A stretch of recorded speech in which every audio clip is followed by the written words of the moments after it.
बिस्मिल्लाहिर्रहमानिर्रहीम। अस्सलाम वालेकुम नाज़रीन, मैं हूं आसिम नसीर और आप देख रहे हैं हमारा यूट्यूब चैनल आसिम सीरीज। नाज़रीन, हमारे साथ मौजूद हैं मशहूर उमर astrologer pharmacist M A Sharaf Khan साहब। अस्सलाम वालेकुम सर, क्या हाल है, कैसे हैं आप?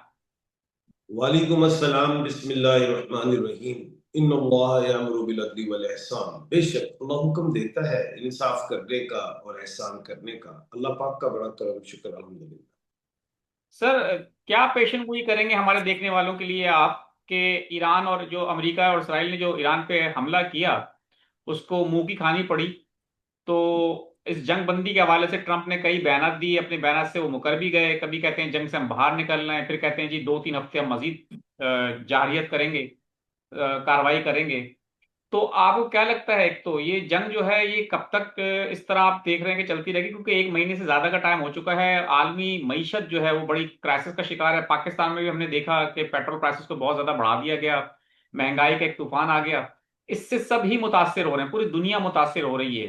और अगर ये ना रुकी और आने वाले दिनों में जिस तरह का खदशा जाहिर किया जा रहा है, अगर पेट्रोल $200 फी बैरल तक चला गया, तो आप अंदाजा लगा लें कि पाकिस्तान जैसा जो मुल्क है और दुनिया के दीगर ममालिक, वहां पे क्या सूरत हाल होगी। क्या समझते हैं, क्या पेशेंटगोई करेंगे इस जंग के हवाले से? बिस्मिल्लाह। देखें आसिम भाई, मुझे थोड़ा सा पस मंजर पे जाना होगा क्योंकि आप रेगुलर मेरे साथ नहीं होते। आप 15-20 दिन के बाद आ जाते हैं।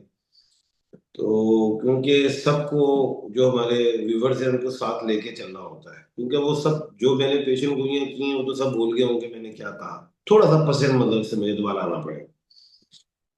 2025 के एंड पे मैंने एक बात की थी काफी निजी चैनल्स पे कि 2026 है, तमाम डिजिट्स को काउंट करें, 10 बनता है।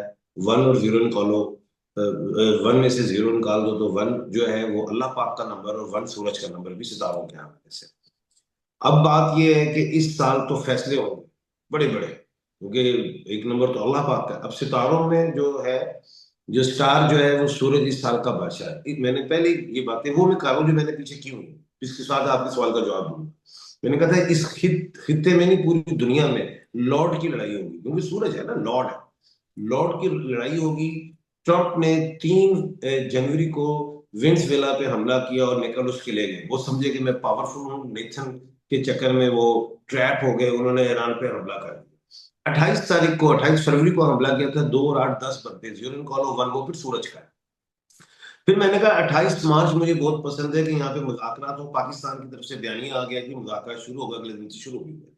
अब बात यह है, फिर मैंने एक बात की थी कि 26 मार्च को मरीख सियारा ईस्ट से राइज होगा, और 26 मार्च को ही जो है वीनस जो है वो ट्रांजिट करेगा। अब जिससे मशरिक पावर लेगा। आपने देखा सारे ममालिक, जिसमें खास तौर पे सऊदिया, कतर, मिस्र, सॉरी कतर नहीं, सऊदिया, मिस्र, तुर्की और पाकिस्तान, ये एक सफ पे हुए। और उसके बाद चाइना, फिर पाकिस्तान की तरफ से जो हमारे सामदार साहब है चाइना गए। लेकिन उसके बाद फिर एक बात मैंने की थी, 1 अप्रैल को जो जोहर स्यारा ईस्ट से राइज होगा, इससे मशरिक और मजबूत होगा, और 2 अप्रैल को मरीख स्यारा ट्रांजिट करेगा। ये मरीख स्यारा वही है जो एक्यूरियस में बैठा हुआ था, जिसने जंगी किरण, जहां सूरज ने साथ दिया था। 11 मार्च को मुश्तरी स्यारा सीधा हुआ था, और वो रेट्रोग्रेड था 11 मार्च से पहले। तो मैंने कहा था ट्रम्प बेवकूफियां कर रहे हैं शदीद किस्म की, और इनको वापस आना पड़ेगा। अब ट्रंप ने जो बेवकूफियां की, ब्लंडर्स किए, वो नेतन्याहू के चक्कर में फंस गए। जंग से निकलने का उनको बयान कोई नहीं मिल रहा, हम भागें कैसे। 2 तारीख मैंने एक बात और की थी, 1 अप्रैल से 3 अप्रैल तक घुमसान की लड़ाई होगी। और ईरान ने नो डाउट 2 तैयारे भी गिरा दिए, ड्रोन भी गिराया, और यूएई को भी फड़काया है, इसमें कोई शक नहीं। और भी जहां जहां अमेरिकन तनसीबात है उधर हमले कर रहा है। अब आइंदा जो है क्या होने जा रहा है, 10 तारीख को, 10 अप्रैल को जो है मरकरी ट्रांजिट हो रही है। याद रखिएगा 11 अप्रैल से पहले पहले अमेरिका को इस जंग से निकलना होगा। वो अब वो कह भी रहे कि 48 घंटे के लिए जंग बंदी की जाए, यानी कि, लेकिन ईरान कहता है कोई चक्कर नहीं। ठीक है, उसके वो जो पाकिस्तान ने जो 5 पॉइंट दिए थे उसके मुताबिक अगर वो बात आती है वो ठीक है। लेकिन जो अगली बात है वो होने क्या जा रहा है, अब अमेरिका ने इस जंग से भागना ही भागना है। जाहिर है अमेरिका की भी मैशियत तबाह हो गई। जो है डोनाल्ड जे ट्रम्प, मिड ट्रम्प इलेक्शन हारेंगे, इम्पीचमेंट का सामना भी करना पड़ेगा उन्हें, वो कि बड़ा मुश्किल काम है। नेतन्याहू को भी अदालतों का सामना करना पड़ेगा, बड़ा मुश्किल काम होगा। ग्रेटर इसराइल वाला ख्वाब खत्म, छोटा इसराइल हो गया है।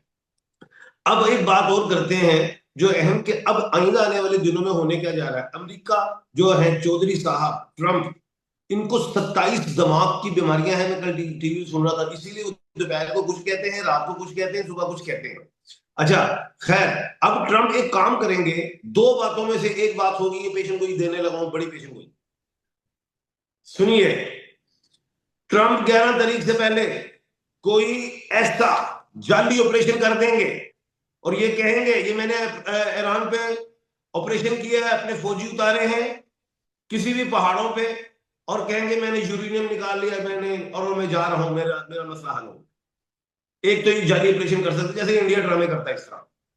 दूसरा ये भी कर सकते हैं, ट्रम्प एक बड़ा हमले की तैयारी करेंगे, लेकिन उनके पांव जो हैं अब डगमगा गए हैं, क्योंकि जो भी जहाज आता है वो गिरा देता है। एफ, यानी कि बड़े जो 5th जनरेशन के ईरान ने गिरा दिए, लेकिन फिर भी अमेरिका एक बड़ा हमला कर सकता है ईरान पे 11 तारीख से पहले तक, ताकि उसके बाद बयानिया बना ले कि मैंने उनकी तमाम जोहरी तंसीबात तबाह कर। कहने का मतलब यह है कोई अगले महीने जंग नहीं होने जा रही, इसी महीने खत्म होगी। इसी महीने अमेरिका ने इन्हीं दिनों में बयानिया तलाश करा है। अब वो एक बात और है जो मैंने शुरू में कहा था, अमेरिका सुपर पावर नहीं रहा क्योंकि नेटो नहीं है उसके साथ, वो पेशेंट कोई पूरी हो गई है।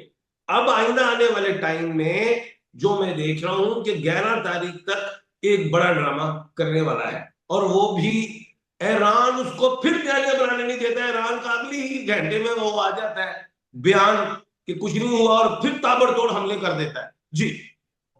तो सर आपने जैसे कहा कि ये जंग जो है इसी महीने खत्म हो सकती है, तो ऑयल प्राइसेस जो हैं जो बहुत ज्यादा इंक्रीज इसमें देखा जा रहा है। आपने हुर्मस के लिए भी कह दिया है कि ट्रंप ने कि अमेरिका और उसकी जो इत्तहादी हैं उनके लिए हमेशा बंद रहेगी, इसराइल के लिए भी बंद रहेगी। तो आप क्या समझते हैं कि अगर ये जंग रुक जाती है इस महीने में, तो आने वाले दिनों में अगले महीने आपको मईशत में कुछ बेहतरी के आसार दिखाई दे रहे हैं या मुश्किलात ही देख रहे हैं आप? देखिए, मैं अब ये समझता हूँ कि इस पे कुछ ज्यादा मैं बात करूंगा तो फिर लोग कहेंगे खान साहब क्या बोल गया। पहली बात ये है कि तेल की बात करते हैं ना, अमेरिका कहता है ट्रम्प कि जाएं, आप नए हरमुज से अपना तेल ले, नेटो को कहता है। अब ईरान ये कहता है कि जी जो जो अमेरिका के साथ है वो यहाँ से तेल नहीं ले जा सकता। अमेरिका, ईरान ने तो पूरी दुनिया का तेल खोला हुआ है, सिवाय इजराइल, अमेरिका या जो इसका इत्तेहादी है या यूएई है, तेल तो खुला हुआ। इसे नंबर 1।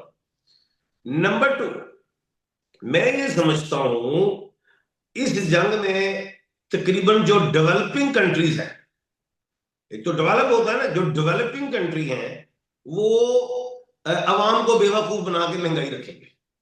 Is number 2। जैसे नंबर पाकिस्तान। 3। जी। पाकिस्तान के बारे में भी आप कह सकते हैं ये बात।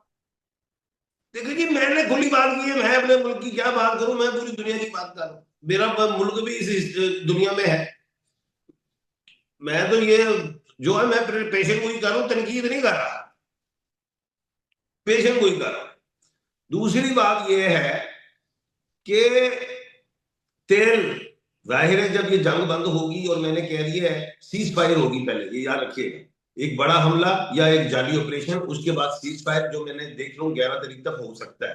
लेकिन चाहे मिड के, इस मंथ के मिड में भी हो तो वो हो ही जाएगा। लेकिन ये याद रखिएगा 20 तारीख के बाद में जंग देख नहीं रहा, वो छोटे छोटे हमले, बयान, जंगी जो भी बयान होते हैं वो है, लेकिन इस महीने खत्म होगी। दूसरी बात ये है, ये अब एक पेशेंट को ही मैंने जरूर की थी पिछले महीने के, तेल 600-650 रुपए लीटर होगा।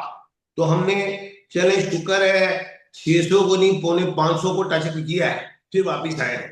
लेकिन और भी अभी बैद नहीं है कि 600, 650 हो जाए, लेकिन इसके ऊपर नहीं जाएगा, नीचे आना शुरू हो जाएगा। क्योंकि ये जंग जब सीज फायर होगा, उसके बाद मैं एक बड़ी बात पेशेंट को देने जा रहा हूं, उसके बाद अमेरिका की मशीयत कमजोर होनी शुरू हो जाएगी, यूएई की मशीयत तबाह हो गई है और कमजोर होगी, और इसराइल, ये भी एक पेशेंट को ले लीजिए, पूरी दुनिया के मुसलमान हो या और भी जो नेटो में शामिल थे, जो अमेरिका के साथ नहीं हुए, वो भी इसराइल का बॉयकॉट कर देंगे, तो इसराइल को भी बहुत बड़ा नुकसान होने जा रहा है।